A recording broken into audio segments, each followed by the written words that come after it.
Et là, la route. Hazak ou Baruch Rabotai, Besorot Tovot. On est aujourd'hui le 7 dans le mois de Tammuz. Il y a beaucoup des initiales, comme on l'a déjà compris, du mois de Tammuz à partir de la Tchouva. Aujourd'hui, on va apprendre des initiales qui veulent dire en hébreu Tammuz, Tiyeh Moshel, Vetarvi Arsman. Sois un patron et tu vas gagner du temps. Il y a dans l'école de la bourse en Israël, à tous ceux-là qui veulent s'investir dans la bourse, il leur raconte toujours l'histoire des singes. Je pense que vous avez dû l'écouter, peut-être d'une autre version. Et il y avait une fois un homme d'affaires bien habillé, classe, avec son bras droit, qu'il arrive dans un petit village en Kenya ou quelque part, et il dit à tout le monde, j'adore les singes, chacun qui m'amène un singe, je le donne $10. Tout le monde, ils sont mis vite fait à attraper des centaines ou des milliers de singes. Il avait amené la cage et tout, il les a mis là-bas, il les a bien sûr payés en cash, et après, il n'y a pas beaucoup de singes, alors les gens de village ils ont dit qu'est-ce qu'on fait? Il a dit maintenant chaque singe $20. Alors là ils sont partis chercher, ils ont trouvé encore quelques centaines. Après il n'y a presque plus de singes. Et il a augmenté le prix, $50 le singe. Par contre il les a dit j'ai une autre affaire en Israël, je vous laisse avec le bras droit, voyez avec lui, lui il a voyagé, et le bras droit il est là devant la cage avec des milliers de singes. Il leur dit j'ai une bonne proposition pour vous. Il n'y a plus beaucoup de singes. Je vais vous vendre tous les singes qu'il y a dans la cage à $35. Quand il arrive au patron, vous le revendez à $50. Elle est belle. Vite, ils sont tous allés chercher l'économie.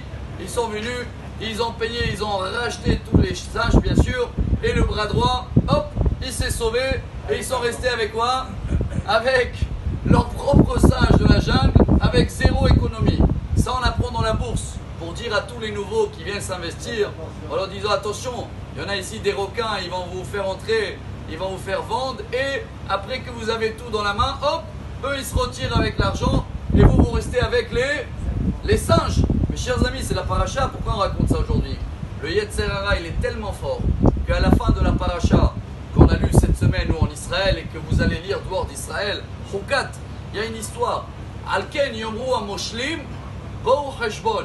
Il y avait une guerre qu'on devait faire contre une ville qu'elle s'appelle Heshbon, le calcul, et les patrons Moshlim, ils devaient prendre exemple de cette ville. La Torah elle nous raconte une histoire d'un combat entre des villes il y a 3000 ans. Et dit la Gemara dans le traité Baba Batra, page 78.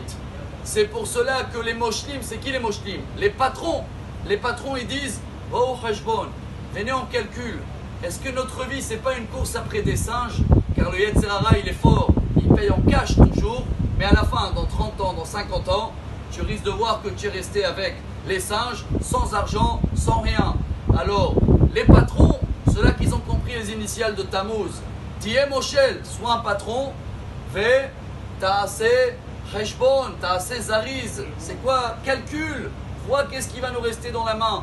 Si on arrive à calculer ça, chaque fois avant qu'on vient de faire un péché, ça va nous aider à contrôler, à regarder plus loin et avec rester dans la main avec des choses qui sont éternelles et non pas avec des singes. Bonne journée. Amar Rabbi Elazar, Amar Rabbi Hanina.